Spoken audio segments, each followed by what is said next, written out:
हरिओम तत्सत। कुछ बाधाएं उत्पन्न हो गई जिसके वजह से विलम्ब हो रहा है। बाधाएं आती रहती हैं, ये स्वाभाविक प्रक्रिया है।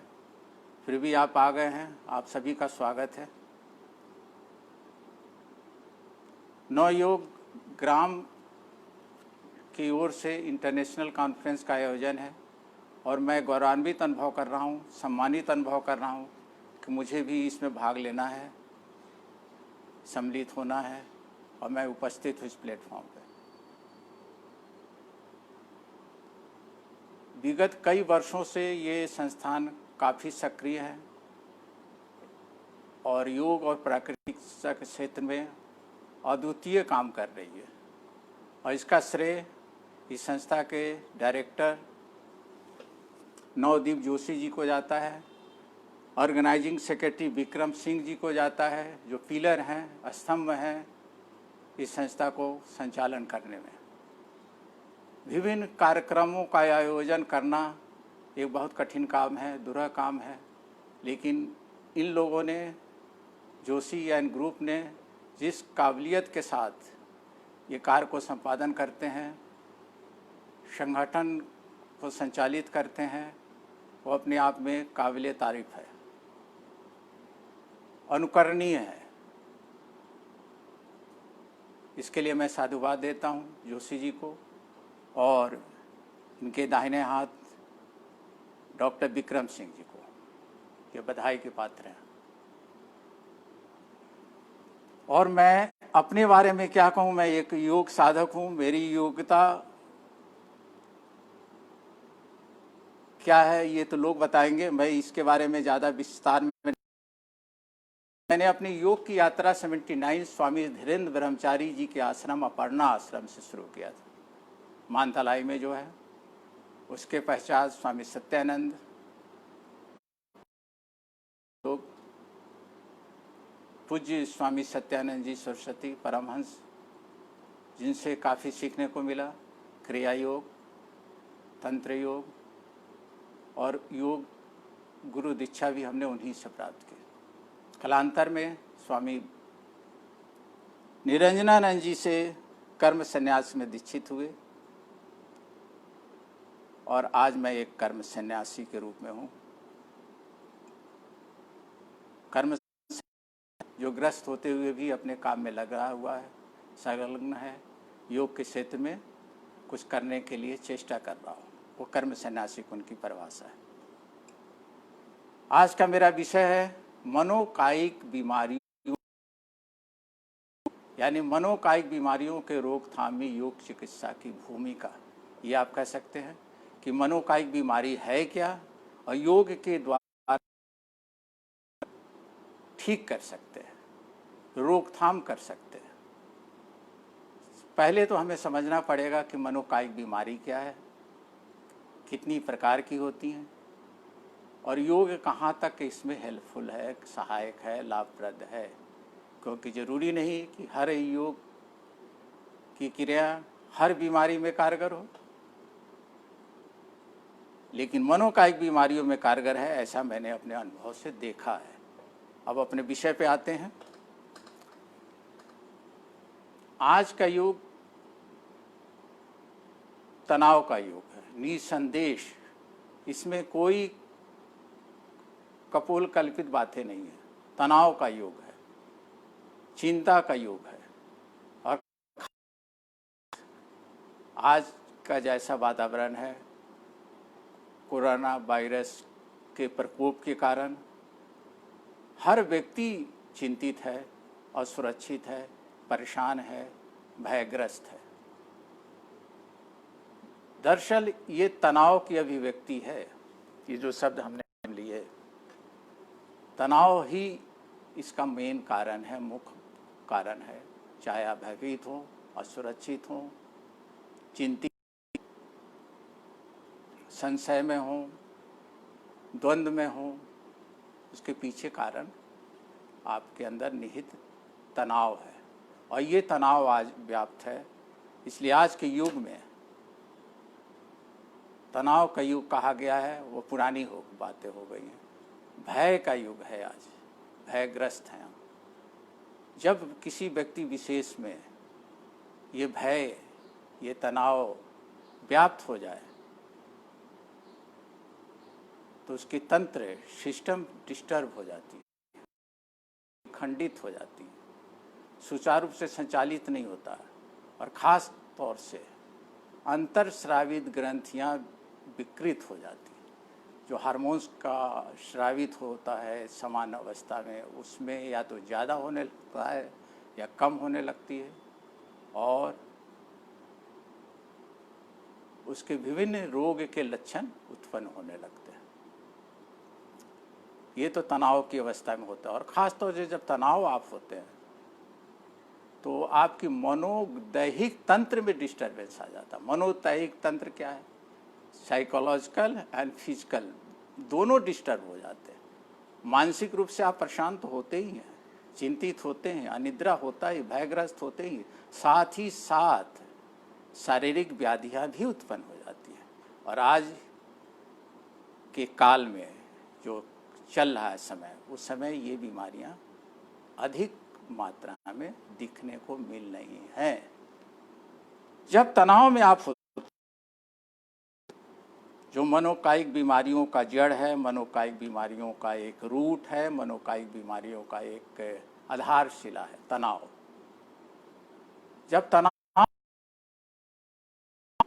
तो सबसे ज़्यादा प्रभाव आपके पिट्यूटरी ग्लैंड्स पर पड़ता है, हाइपोथैलेमस पे पड़ता है, ऑटोनॉमिक नर्वस सिस्टम के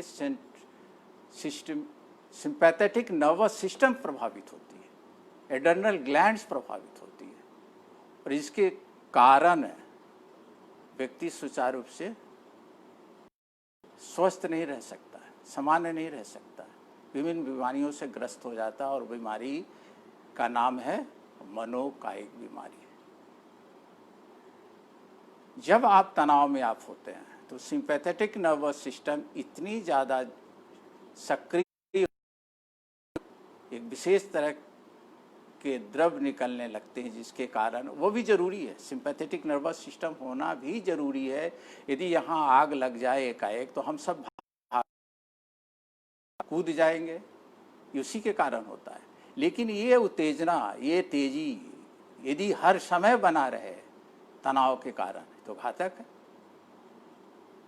तो होना स्वाभाविक है सिंपैथेटिक नर्वस सिस्टम। और पैरासिम्पैथेटिक क्या करता है? उसको समन करता है। सिंपैथेटिक जो उत्तेजित हो चुका है उसको फिर उसके बाद की अवस्था इसके आते हैं रोल, और ये व्यवस्थित करता है। तो दोनों में संतुलन होना बहुत जरूरी, sympathetic and parasympathetic nervous system में संतुलन होना बहुत ज़रूरी है। लेकिन आज के युग में, तनाव के युग में, यह संतुलन है ही नहीं है। केवल सिंपैथेटिक नर्वस सिस्टम एक्टिवेट है। क्यों एक्टिवेट है? तनाव के कारण, द्वंद्व के कारण, फ्रस्ट्रेशन के कारण, चिंता के कारण, और मनोकायिक बीमारियां उत्पन्न हो रही हैं। अब सवाल है, मनोकायिक बीमारियां हैं क्या? किसे कहते हैं मनोकायिक बीमारियां? कोई बताए?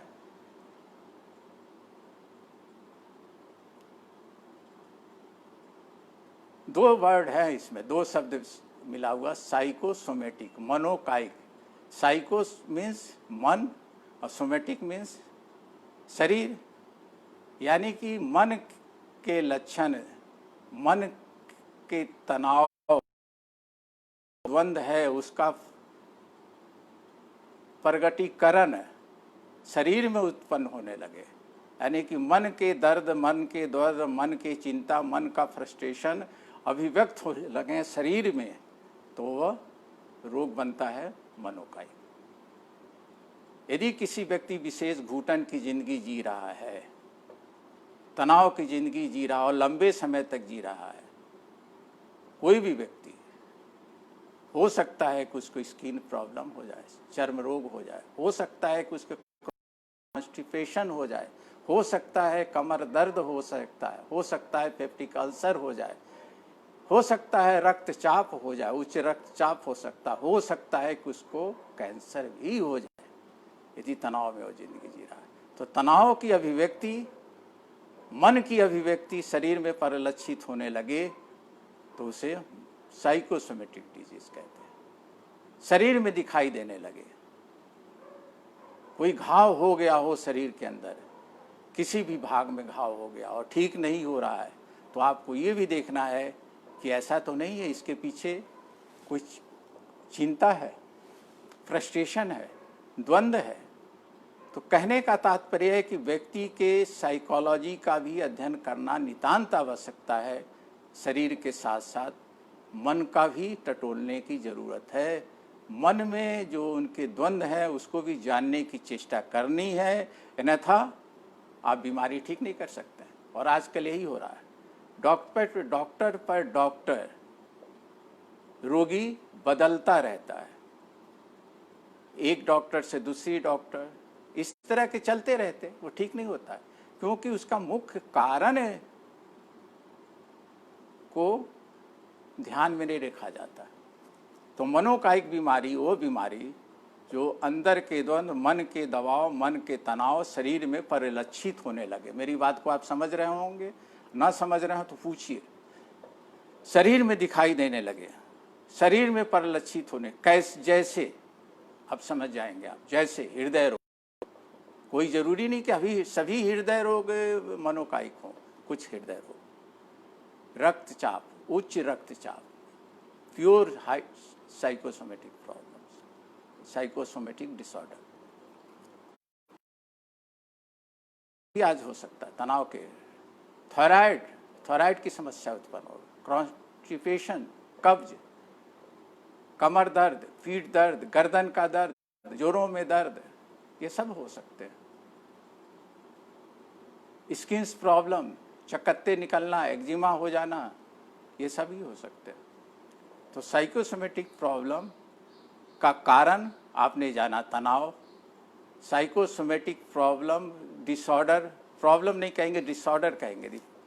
और ये डिजीज भी नहीं है, डिसऑर्डर कई रोगों के समूह है। ये एक डिजीज अपने आप नहीं, डिजीज मीन्स एक रोग, डिसऑर्डर माने कई रोगों का समूह है। ये अभी देखेंगे कौन कौन रोग हो सकते हैं। तो तनाव से मानसिक रोग भी हो सकता है, तनाव से मनोकायिक रोग भी हो सकता है, दोनों रोग हो सकते हैं, दोनों में फर्क है। साइकोसोमेटिक डिसऑर्डर भी उत्पन्न हो सकते हैं। और क्या क्या हो सकते हैं, देखिए आजकल 80% बीमारी साइकोसोमेटिक है। जितने भी हॉस्पिटल्स में मरीज आते हैं उसमें से अधिकांश साइकोसोमेटिक होते हैं। सर्दी जुकाम, बदन में दर्द, मौसम चेंज हुआ, नाक बहने लगी, बुखार लग गया, ये क्या है? ये अभिव्यक्त कर रहा है कि आप संवेदनशील हैं, भावुक हैं, नर्वस हो, जल्दी हो जाने वाले व्यक्ति हैं। ये साइकोसोमेटिक डिजीज का एक रूप हो सकता है। पेप्टिक अल्सर ठीक ही नहीं हो रहा है, और शादी हुए वर्षों हो गए, इशू नहीं हो रहा है, बच्चे नहीं हो रहे हैं, कीटाणु है, बन ही नहीं पा रहे हैं। क्यों? मियाँ बीवी में तनाव है, दबाव है, फ्रस्ट्रेशन है, दोनों में हेल्दी रिलेशनशिप होना बहुत जरूरी है। ये भी आजकल हो रहा है।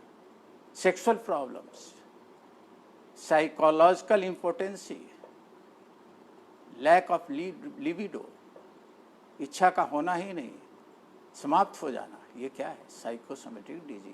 अनिद्रा, नींद आना ही नहीं, ये क्या है? Psychosomatic disease. तो साइकोसोमेटिक का क्षेत्र बहुत विस्तृत है, लेकिन दुर्भाग्य है इस पर ध्यान चिकित्सकों का कम जाता है, नहीं जाता है, क्योंकि शरीर को ध्यान रखते हैं, मन को ध्यान कोई नहीं रखता। मन को ध्यान में रखना बहुत जरूरी है। साइकोलॉजी को समझना बहुत जरूरी है। मरीज के दर्द को समझना, जानना जरूरी है। अब वर्गीकृत कर लें जरा, और भी क्लियर होता जाएगा आगे, बहुत आनंद आएगा आपको। किस तरह के डिजीज़ को हम साइकोसोमेटिक डिजीज़ हमने गिनाए भी हैं, फिर से उसको क्लियर कर देते हैं। सबसे ज़्यादा प्रभावित होता है साइकोसोमेटिक डिजीज़ पेट के उदर संबंधित विकार, कब्ज होना,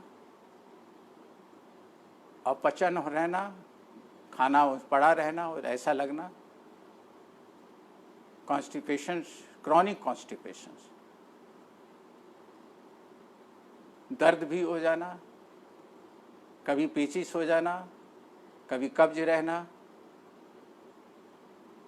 गैस बनना, ढकारे आना, अम्ल की मात्रा ज़्यादा उत्पन्न होना, ये सब साइकोसोमेटिक उदर संबंधी सबसे ज़्यादा साइकोसोमेटिक प्रॉब्लम्स में यदि कोई है तो उदर संबंधित। दूसरा क्या है? रुधिर संबंधित, ब्लड सर्कुलेशन वाला। इसमें क्या आ पाएगा? इसमें आएगा हृदय रोग से संबंधित एंजाइना पेन आ सकता है, रक्तचाप, उच्च रक्तचाप हो सकता है, ब्रेन स्ट्रोक, हृदय घात, ये सभी इसमें साइकोसोमेटिक में आ सकता है। ये इसमें रुधिर संबंधित बीमारी में होता है। त्वचा संबंधित बीमारी, त्वचा संबंधित बीमारी में क्या आएंगे? स्किन्स प्रॉब्लम्स, एक्जिमा, स्किन्स, चर्म रोग, और क्या आ सकता है? दाद, खाज, खुजली, बदल ही रहे, आप डॉक्टर पर डॉक्टर बदलते रहिए, दाद अपनी जगह बना हुआ है, दाद खाज बनी हुई है। क्यों? कहीं ना कहीं दर्द है मन में, कहीं ना कहीं फ्रस्ट्रेशन है, द्वंद है जो आप कह नहीं रहे हैं, कह नहीं रही हैं। लेडीज को ज़्यादा होता है, ठीक ही नहीं हो रहा। इसके पीछे भी कोई कारण है, इस कारण को जानना आपको जरूरी है। त्वचा संबंधी होता है, यौन संबंधित बीमारियां, ये बहुत ज़्यादा है। लैक ऑफ लिबिडो, इच्छा शक्ति का कमी हो जाना, नामर्दी हो जाना, साइकोलॉजिकल इम्पोर्टेंसी जिसको कहते हैं। और क्या हो सकता है? वीर्य में कीटाणु की कमी हो जाना, बाझपन हो जाना, बच्चे ही नहीं हो रहे, ये भी कारण है, क्योंकि हेल्दी एटमॉस्फेयर नहीं है, तनाव है, ये भी हो सकता है। क्या हो सकता है? स्किन्स प्रॉब्लम हो गया, यौन संबंधी प्रॉब्लम्स हो गए हैं, और अंतरस्रावित ग्रंथियों से संबंधित क्या हो सकता है? डायबिटिक, मधुमेह, थायराइड की प्रॉब्लम, ये बहुत ज़्यादा प्रचलित है। देखिए, कहने का मतलब ये हुआ कि 80% बीमारियां जो आजकल हैं वो साइकोसोमेटिक हैं, due to stress, due to tension और मानसिक स्वास्थ्य के कारण कह सकते हैं। हेल्दी नहीं है, ना समझी है, नहीं जानते हैं, नहीं ध्यान देते हैं। शरीर पर तो ध्यान देते हैं, मन पर ध्यान ही नहीं देते, मन को हम इग्नोर कर देते हैं, तो बीमारी तो होना ही है, कोई तो बीमारी होगा, और उसमें से साइकोसोमेटिक बीमारी काफ़ी प्रचलित है।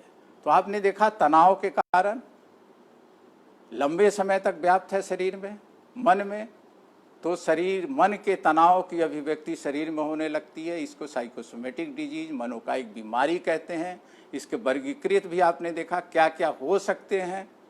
अब हम आते हैं कि इसका कारण क्या है, और फिर हम योग चिकित्सा लेंगे। कारण क्या है बताएं, सबको क्यों नहीं होता है?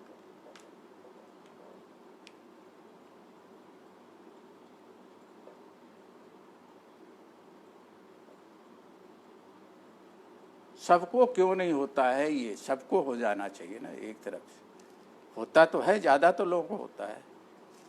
जो मन के गुलाम होते हैं, जिनका मन चंचल होता है, जिनका मन नियंत्रित नहीं होता है, जो भावुकता ज़्यादा रहती है, मन भागेगा, मन चंचल होगा, आप उसके पीछे पीछे आप भागेंगे। आपके अच्छा दोस्त है कोई, आपके पास भी कार है, उसके पास भी नई कार आ गई है, लेकिन कुछ नया मॉडल का आ गया, कीमत ज़्यादा है कुछ, आप तनाव में आ गए, ईर्ष्या द्वेष में आ गए, उलझन में आ गए। आपने भी कोशिश किया कि हमको भी लेना है, नहीं घर वाले क्या कहेंगे, दोस्त क्या कहेंगे, पड़ोसी ने तो लाया है, तुम कुछ नहीं हो, ऐसे ही हो। आपने जुगाड़ करना शुरू किया, द्वंद्व में आ गए और किसी भी तरह करके आपने उसकी पूर्ति की, खरीदा। लेकिन ये जो द्वंद्व, जलन, ईर्ष्या भड़ा, ये आपके अनकॉन्शियस माइंड पे बैठ जाएगा, अचेतन मन पे जाके प्रभावित करेगा और कहीं ना कहीं ये रोग के रूप में उत्पन्न होगा। और रोग क्या हो सकता है बताइए? हो सकता है हाई ब्लड प्रेशर हो जाए, हेडेक हो जाए, क्रॉनिक हेडेक, अनिद्रा हो जाए, और क्या हो सकता है? इस तरह की बीमारियां शरीर में परिलक्षित हो जाएंगी एक मन की वजह से। तो मन जिसका बहुत ज़्यादा चंचल है, मन तनाव में है, मन उलझन में है, मन की बात आप मानते हैं, मन के पीछे पीछे भागते हैं, तो मनोकायिक बीमारियां होंगी ही। ये आप याद कर लीजिए। इसलिए मन को नियंत्रित करना बहुत जरूरी है। जिसने मन निग्रह कर लिया, मन को संतुलित कर लिया, वह मनोकायिक बीमारियों से बचा रह सकता है। और ये कौन बताता है? ये योग बताता है। योग शास्त्र मन पर ही निर्धारित है, निर्भर है, पूरी आधारशिला है। और जिसने मन योगः चित्तवृत्ति निरोधः, ये पतंजलि का सूत्र है। चित्त की वृत्तियों का ही निरोध योग है। यदि हम अपने चित्त मतलब मन, अनकॉन्शियस माइंड, यदि आप नियंत्रित कर लिए, व्यवस्थित कर लिए, तो कैवल्य अवस्था पहुंच सकते हैं। अष्टांग योग के द्वारा कैवल्य अवस्था पहुंच सकते हैं। चित्त की वृत्तियां निरोध हो जाएंगी और कैवल्य अवस्था में सब कुछ प्राप्त हो सकता है आप। और क्या हो, समाधि की अवस्था पहुंच सकते हैं। सम प्लस धी, यानी कि आपकी बुद्धि संतुलित रहेगी, आप विचलित नहीं होंगे, तनाव में नहीं आएंगे, विषम परिस्थितियों में भी आप अपने को एडजस्ट कर लेंगे यदि आपका मन आपका संतुलित है और अष्टांग योग के साधक हैं। तो योग के ये चमत्कार हैं। तो योग से हम अपने को व्यवस्थित कर सकते हैं, मन को नियंत्रित कर सकते हैं। और थेरेप्यूटिकल उसमें देखा जाए तो चिकित्सीय दृष्टिकोण, हठ योग की बहुत ज़्यादा उपयोगिता है मनोकायिक बीमारियों में। कैसे हैं इसको हम विस्तार में बताएंगे आपको। समझते जाइए, मनन करते जाइए और पूछते भी जाइए। हमने एक शब्द का इस्तेमाल किया था, सिंपैथेटिक नर्वस सिस्टम। जब तनाव में आप होते हैं तो सिंपैथेटिक नर्वस सिस्टम ज़्यादा एक्टिवेट हो जाता है, जिसके कारण वो ज़्यादा सक्रिय रहता है, गुस्सा ज़्यादा आता है, चिड़चिड़े हो जाता है, तनाव में रहता है, उलझन में रहता है। सिंपैथेटिक नर्वस सिस्टम बहुत एक्टिवेट है। सिंपैथेटिक नर्वस सिस्टम योग में कहा गया है पिंगला नाड़ी। ऑटोनॉमिक नर्वस सिस्टम के दो पार्ट है, सिंपैथेटिक एंड पैरासिम्पैथेटिक। तो sympathetic nervous system means Pingala नाड़ी और पैरासिम्पैथेटिक नर्वस मीन्स ईड़ा नाड़ी। जब दोनों में संतुलन होगा हठ योग की द्वारा, हठ योग का मतलब यही है, दोनों में समभाव हो जाना, सम रूप हो जाना। जब ईड़ा और पिंगला दोनों समान अवस्था में चलने लगे तो तीसरी नाड़ी का प्रादुर्भाव होता है, जिसको सुषुम्ना कहते हैं। यह आध्यात्मिक नाड़ी है, आध्यात्मिक स्वर है, सम का स्वर है। समत्यम योग उच्चते की अवस्था की प्राप्त होती है और आप कूल रिलैक्स रहते हैं। ठीक है। तो सिंपैथेटिक नर्वस सिस्टम और पैरासिम्पैथेटिक नर्वस सिस्टम को दोनों में संतुलन लाना नितांत जरूरी है आपके स्वास्थ्य के लिए। इस दृष्टि से हठ योग सबसे ज़्यादा कारगर है मनोकायिक बीमारियों के निवारण के लिए। यदि आप चाहते हैं कि मनोकायिक बीमारियों से बचे रहें तो हठ योग की साधना जरूर करें। क्या करना कुछ नहीं है, आप कुछ ऐसी क्रियाएं करनी है, पूरी क्रियाएं भरी पड़ी हैं जिसमें sympathetic nervous system, parasympathetic nervous system संतुलित हो जाए, पिंगला नाड़ी, ईड़ा नाड़ी संतुलित हो जाए। संतुलित होने पर क्या होगा, सुषुम्ना नाड़ी एक्टिवेट हो जाएगी, सुषुम्ना नाड़ी चलने लगेगी और आप संतुलित रहेंगे, बैलेंस रहेंगे। यही उद्देश्य है हठ योग का, बैलेंस रहेंगे, संतुलित रहेंगे। एक बात और, जब पिंगला नाड़ी चलेगी, पिंगला स्वर चलेगा, पिंगला स्वर चलने का मतलब पिंगला से आप दाएं से आप स्वर खींचेंगे, वो भी क्रिया है, वो बाद में हम बताएंगे आपको कौन सी क्रिया करनी है। जब आप पिंगला यानी दाएं नाक से सांस को खींचेंगे तो मस्तिष्क का कौन सा भाग एक्टिवेट होगा, जल्दी बताएं। बायां, क्रॉस। और बाएं से खींचें तो मस्तिष्क का दायां भाग काम करेगा। दोनों भाग गोलार्ध, जिसको भाग कह रहे हैं, मस्तिष्क के भाग गोलार्ध, दोनों के अलग अलग रोल हैं, अलग अलग कार्य है। और जब दोनों में संतुलन स्थापित हो जाएगा तब क्या होगा, तब क्या होगा बताया, हाइपोथैलेमस एक्टिवेट हो जाएगा।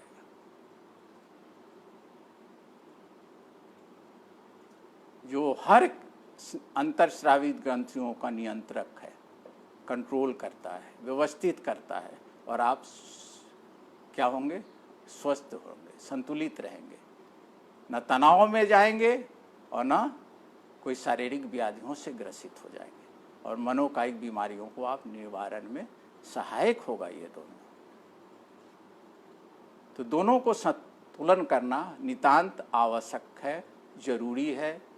और ये कैसे किया जाए, अब सवाल है, अब अगला हम लोग इस पर जाए कि कौन सी क्रिया करें कि अपने को हम स्वस्थ रखें। सिंपैथेटिक पैरासिम्पैथेटिक को संतुलित रखें, ईड़ा और पिंगला को व्यवस्थित रखें, सुषुम्ना नाड़ी को चलाएं, तनाव से मुक्त हों, कौन सी क्रिया करें। हठ योग का उद्देश्य यही है, सुषुम्ना नाड़ी को जागृत करना, शरीर का शोधन करना, मन पर नियंत्रित स्थापित करना। मन नियंत्रित कैसे होती है, मन नियंत्रित होती हैं इंद्रियों के नियंत्रण से।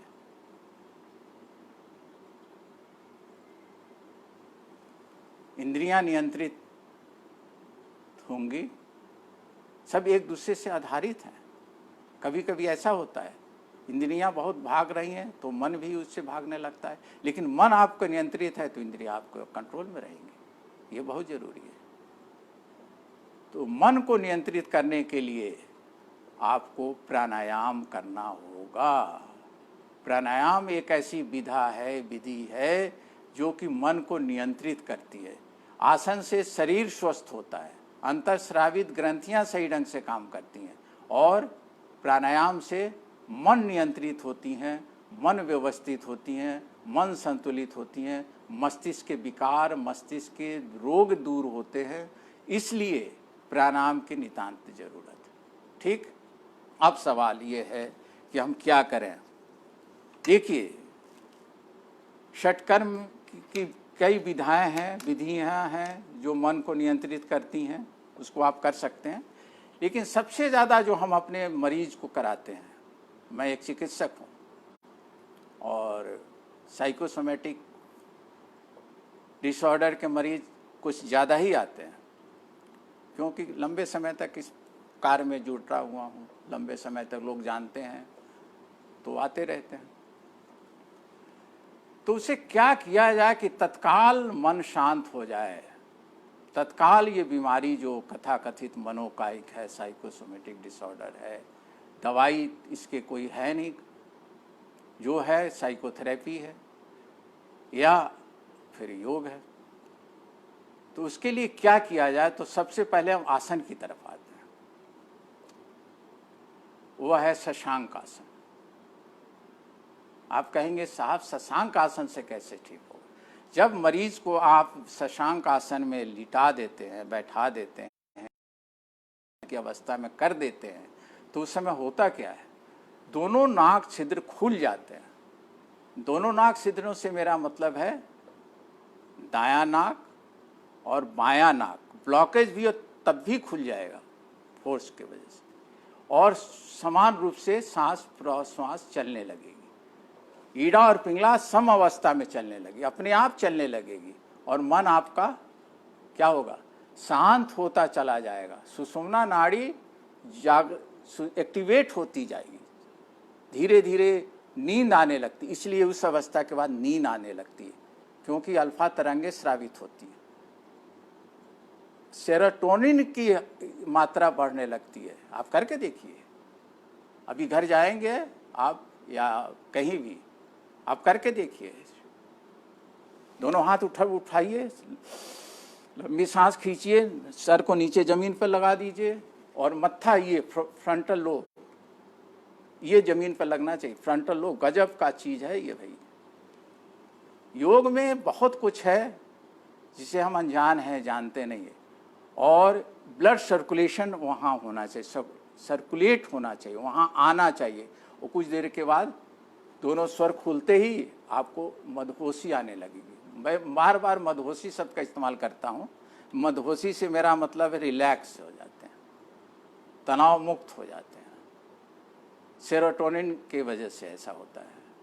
कुछ लोग कहते हैं मेलाटोनिन होता है जो नींद की रात को होता है, तो मैं इसको ज़्यादा इस केस में तो नहीं, लेकिन शशांक आसन से सेरोटोनिन हार्मोन्स का सेक्रेशन ज़्यादा होता है और नींद आने लगती है। अल्फा तरंगे की वजह से विश्रांत की अवस्था हो जाती है और बड़ी मदहोशी आती है, बड़ी अच्छा लगता है, सुखद। इसलिए बच्चे सो जाते हैं। यदि बच्चों को यदि आप शशांक आसन कराएं तो वो बच्चे सो जाते हैं, निद्रा में चले जाते हैं। कोई बच्चा बहुत शैतान है, बात नहीं मान रहा आपको, आप उसको फोरहेड करा दीजिए, नीचे सर करके लेटा दीजिए, कुछ देर के बाद नींद आ जाएगी, शांत हो जाएगा। तो ऐसा ही है, मन को शांत करना है। मन आपकी बात नहीं मान रहा, मन को शांत करना है, शशांक आसन में लेटा दीजिए, बैठा दीजिए। तो शशांक आसन नंबर 1 फॉर साइकोसोमेटिक डिसऑर्डर, ठीक, for treatment of psychosomatic disorder, उल्टा मत समझ लेना, ठीक है। तो शशांक आसन निश्चित सबको करना चाहिए, मैं भी करता हूँ, नियमित करता हूँ। शशांक आसन में बिना रह नहीं सकते हैं, क्योंकि कोरोना का प्रभाव आपको है, मुझे भी तो है, मैं भी तो ह्यूमन बीइंग हूँ, मेरी भी तो अपनी साइकोलॉजी है, क्या मैं अलग हूँ? इसलिए हर व्यक्ति को करना है क्या, शशांक आसन, जिसको मुस्लिम भाई सजदे में जैसे जाते हैं, ठीक ऐसा ही कुछ है। अब क्या हो, दूसरा आसन क्या है? दूसरा आसन आप अल्टरनेट ले सकते हैं, कभी कभी कर सकते हैं या इसके साथ भी ले सकते हैं, वह है मकर आसन। मकर आसन में आप कहेंगे क्या प्रभाव पड़ेगा साहब, हमें तो कहीं नहीं दिखता है, हर चीज़ें किताबों में नहीं होती हैं, प्रयोग करना पड़ता है, रिसर्च करना, मेडुला पर प्रभाव पड़ता है। मकर आसन में जमीन पर लिटा के ऐसे हाथ करते हैं, तो करते हैं, तो कमर दर्द, पीठ दर्द, गर्दन के दर्द में हम देते हैं। यदि इस तरह की प्रॉब्लम है, साइकोसोमेटिक, कमर दर्द, पीठ दर्द, गर्दन का, उसमें तो देंगे ही। हर बीमारी में जितने साइकोसोमेटिक आते हैं उसको ये आप मकर आसन कराइए। ये मेडुला है जो ब्रेन के पास में है, मेडुला अब लोगोटा क्या ऐसे ही कुछ नाम है। इसका काम क्या होता है, हृदय की धड़कन को संतुलित करता है, गजब, हृदय की धड़कन को संतुलित करता है, ब्लड प्रेशर को नॉर्मल समान रखता है। तो ये बहुत कारगर है, बहुत कारगर है। तो ये आप कुछ करना है नहीं, तख्त पे लेट गए, गाल पे हाथ रख लिया और पड़े रहे 5 मिनट तक, आपको आराम मिलेगा, सुख मिलेगा, शारीरिक विश्रांत भी हो गई और मानसिक इलाज भी हो गया आपका मन का, और हृदय को बहुत खुराक मिल गया। इसी तरह एक और आसन है भुजंग आसन, ये भी वही काम करता है। क्या भुजंग आसन कैसे करता है? दोनों हाथ यहाँ लगाया आपने, सांस खींचते हुए उठिए उठिए उठिए उठिए, यहाँ दबाव पड़ना चाहिए बस, मेन चीज ये मेडुला पर, ठीक हो गया आसन। अब प्राणायाम पे आइए। प्राणायाम बहुत जरूरी है साइकोसोमेटिक डिसऑर्डर के लिए, बहुत जरूरी है, अमृत है ये, मैं इसे अमृत कहता हूँ अपने मरीजों को। कहते हैं कुछ भी ना करो लेकिन इसे जरूर करो, और शुरू में दिक्कत होती है, कहते हैं साहब लोग किताबों में तो ऐसे लिया हुआ है, टीवी में तो कुछ इस तरह बताया गया है। हमने कहा कि देखो, लोहार की धोखनी देखा है, लोहार अग्नि को प्रज्वलित करने के लिए कितने लोगों ने देखा है, नहीं देखा हमें नहीं मालूम, मैंने देखा गांव में हम जाते थे, लोहार के पास हम बैठ जाते थे, मेरा अच्छा लगता था जब वो हाथ से चलाता था और आग निकलता था और उससे औजार बनाता था। आप समझ गए मेरी बात को। तो क्यों ऐसा करता था? ऐसा शरीर भी ऐसा ही है, यहाँ अग्नि तत्व है, मणिपूरक चक्र अग्नि तत्व है। जब तनाव में आप होते हैं तो अग्नि तत्व मद होने लगती है, कम होने लगती है, भूख की मात्रा कम हो जाती है, खाना अच्छा नहीं लगता है, खाना पड़ा पड़ा रहता है, कब्ज बना रहता है, जितनी भी बीमारियां होती हैं सभी उत्पन्न हो जाती है। तो इस अग्नि तत्व को प्रज्वलित करना बहुत जरूरी है, इसलिए योगियों ने इसको भस्त्रिका प्राणायाम बनाया। अग्नि तत्व को, अग्नि तत्व क्या है? मणिपूरक चक्र। अग्नि तत्व क्या है? चक्र है। कहाँ चक्र है? नीचे मूलाधार हो गया, स्वादिष्ठान होगा, मणिपूरक चक्र ये नाभि स्थल पे है। और अग्नि चक्र प्रज्वलित होगी तो आपको भूख अच्छी लगेगी, खाना अच्छा लगेगा, अपान वायु प्राण वायु का मिलन होगा, मन शांत हो जाएगा, मन स्थिर हो जाएगा। और क्या होगा? और भी एक चीज और है, अग्नि तत्व प्रज्वलित जब होगी तो मन में उत्साह होगा, लिबिडो होगा, कुछ करने के आप ठानेंगे, कुछ करेंगे। जब लिबिडो ही नहीं है, हताश निराश, गर्दन झुकाए पड़े हुए हैं, जिंदगी बेकार जा रहा, साइकोसोमेटिक के यही सब लक्षण होते हैं जो आपको बता रहे हैं। जब आप भस्त्रिका प्राणायाम करते हैं तो अग्नि तत्व प्रज्वलित होती है और आपका नया व्यक्तित्व का निर्माण होता है, नए ढांचा तैयार हो जाता है, आप व्यक्तित्व के नए ढांचे में प्रवेश कर जाते हैं। अब करना कैसे है ये बहुत जरूरी है। ये नहीं करना है, ये नहीं करना है, इससे शरीर भी हिल रहा है। और शरीर जब भी प्राणायाम करें, कुछ बात लंबी होती जा रही है, जब भी प्राणायाम करें तो रीढ़ की हड्डी सीधी होनी चाहिए, मेरुदंड सीधा होना चाहिए, spine should be erect but relax. ये गुरु जी का है वचन, मेरा नहीं है। गुरु जी मैंने स्वामी सत्यानंद जी जो पढ़ाते थे हमें, उन्होंने बहुत पढ़ाया हमें, क्रिया योग की पूरी शिक्षा हमने उनसे ली। धीरेन्द्र ब्रह्मचारी से भी बहुत सीखा हमने, बहुत बारीकी से सीखा, बहुत बारीकी से। तो रीढ़ की हड्डी सीधी, ये झुकना नहीं चाहिए, ऐसे कैसे नहीं होना चाहिए, क्योंकि सुषुम्ना बीच में है, उसी से तो प्राण ऊर्जा का संचार होगा। और आप झुकाएंगे थक जाएंगे, और प्राण ऊर्जा का संचार होना ही नहीं है, बस दिखाने के लिए कर रहे हैं आप। भस्त्रिका प्राणायाम या कोई भी प्राणायाम कब करें? जब आप रीढ़ की हड्डी बिल्कुल सीधी लंबवत हो। ये सुमेरु पर्वत इसीलिए कहा गया है, पर्वत हिलता डुलता नहीं है, स्थिर रहता है, तभी ऊर्जा का प्रवाह होगा। जब स्थिर होगा तब ऊर्जा मूलाधार से ऊपर की तरफ ऊर्ध्वगामी करेगी और आपके अंदर परिवर्तन तब शुरू होगा। अन्यथा आप झुकते रहेंगे तो झुकते रहिए। एक बात। दूसरे, मणिपूरक चक्र शरीर आपका है, उसको झटके से नहीं करना, धीरे से सांस खींचते हुए पेट तक ले जाइए, टच कीजिए, फिर बाहर निकाल दीजिए, फिर ले जाइए, टच कीजिए, फिर बाहर निकाल दीजिए। करके देखिए, बुराई क्या है? वक्त ज़्यादा लग जाएगा तो कोई बात नहीं, 5-10 मिनट ज़्यादा ले लेंगे, अभी बहुत कुछ बताना है हमें, हमारे पास तो समुद्र है। चलिए, रीढ़ की हड्डी सीधी कर लिया, लंबी सांस खींचिए,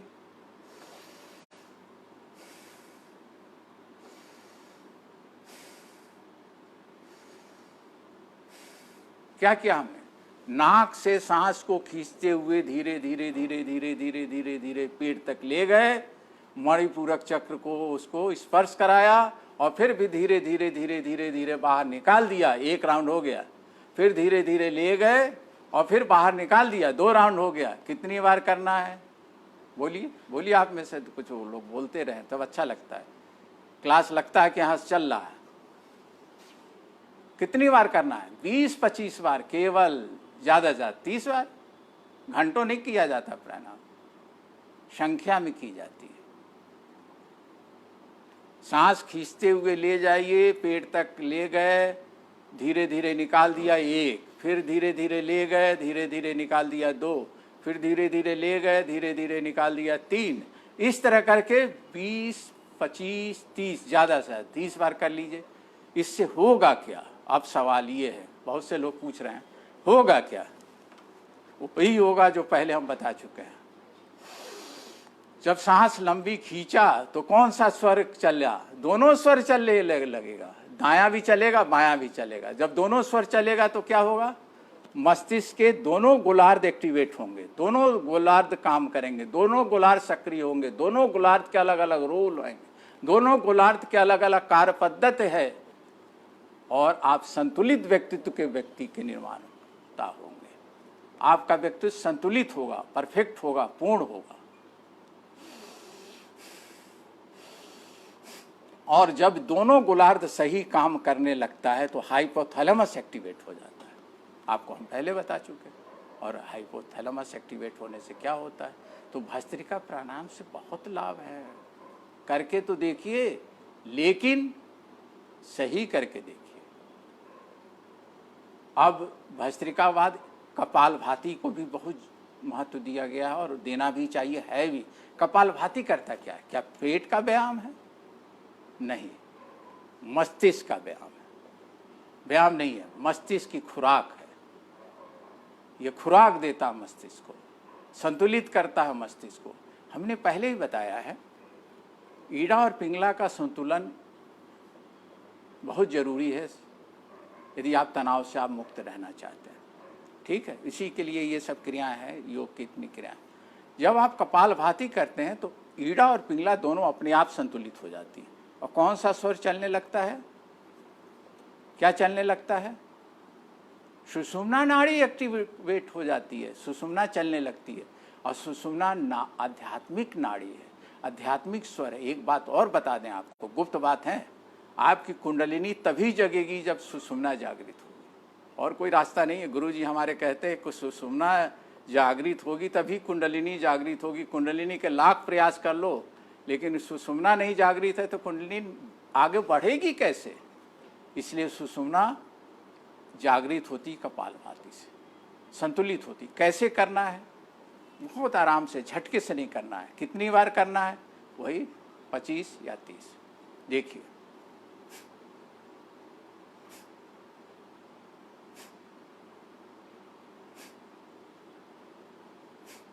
हौले हौले रिदम के साथ फेंकिए और रुक जाइए, फिर फेंकिए, फिर रुक जाइए, फिर फेंकिए।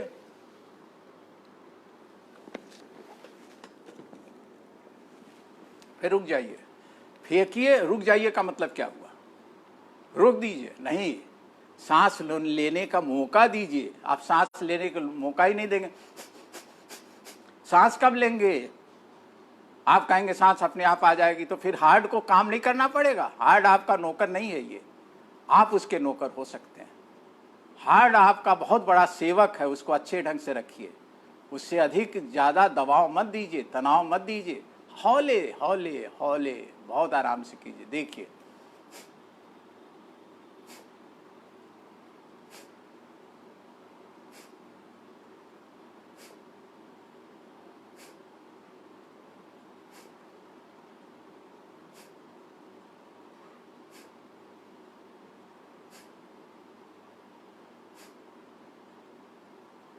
रिदम के साथ हो रहा है, आराम से हो रहा है। यह है कपालभाति का स्वरूप, स्वामी सत्यानंद टेक्निक। इसको करके देखिए। कपालभाति भी बहुत कारगर है साइकोसोमेटिक डिसऑर्डर में। अब एक और दो और प्राणायाम भी सीख लें, दोनों कारगर हो सकती हैं। लेकिन अनुलोम विलोम जिसे आप कहते हैं, जिसे स्वामी सत्यानंद जी के नाड़ी शोधन प्राणायाम कहते हैं।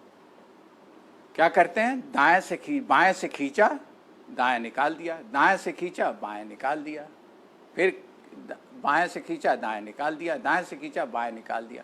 उससे ये बहुत कारगर टेक्निक है आपके ब्रेन को एक्टिवेट करने के लिए, ब्रेन के दोनों पार्ट्स को एक्टिवेट करना और उसको संतुलित करने के लिए। कैसे करते हैं उसे हम लोग कर लें, ज़रा ज़्यादा नहीं करेंगे, थोड़ा सा कर लें। 2 उंगली यहाँ रखते हैं। यहाँ क्यों रखते हैं? यहाँ क्यों रखते हैं? इसके ठीक पीछे पीनियल ग्लैंड्स है, वो एक्टिवेट होती है। टीका जो आप लगाते हैं, टीका क्यों लगाते हैं? इसीलिए लगाते हैं पिनियल ग्लैंड से एक्टिवेट होता है। बिंदी क्यों लगाते हैं? इसीलिए लगाते हैं, पिनियल ग्लैंड से एक्टिवेट होता है। गुरुजी क्यों स्पर्श करते हैं? इसीलिए स्पर्श करते हैं, आपकी पिनियल ग्लैंड एक्टिवेट हो। सजदा हम करते हैं इसीलिए करते हैं कि पिनियल ग्लैंड एक्टिवेट हो। पिनियल ग्लैंड को सक्रिय करने के लिए बहुत से विधा है, तो 2 उंगलियां इसीलिए रखते हैं ताकि पिनियल ग्लैंड एक्टिवेट हो। और इसको खींचिए धीरे से,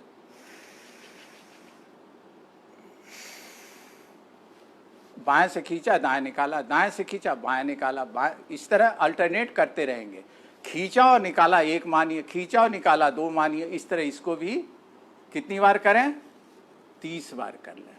30 बार करेंगे और आप स्वस्थ रहेंगे। एक भ्रामरी प्राणायाम भी कर लेना चाहिए, इसलिए नहीं कि आप साइकोसोमेटिक डिसऑर्डर से बचे रहेंगे। जिनको नींद ना आती हो, बौद्धिक कुशलता ना हो, नेगेटिव थिंकिंग ज़्यादा करते हों,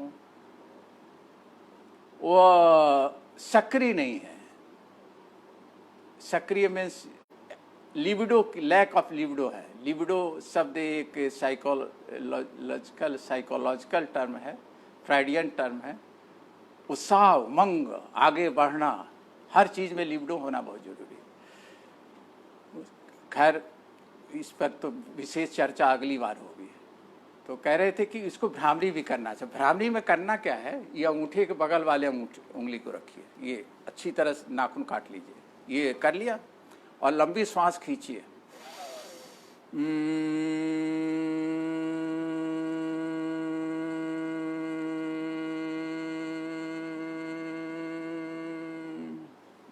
इसमें ये ब्लॉक कर देते हैं, कान को बंद कर देते हैं ताकि बाहर की आवाज़ ना जाए और अंदर की आवाज़ भी बाहर ना जाए।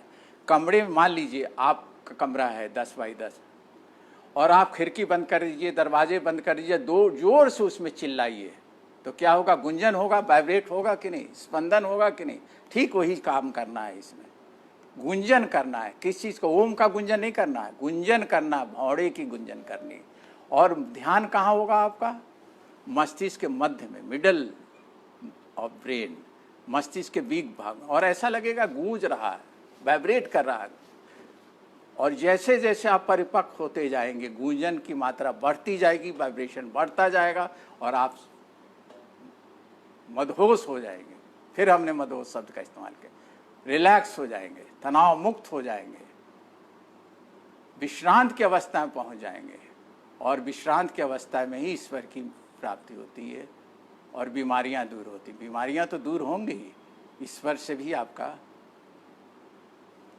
लगाव होता जाएगा।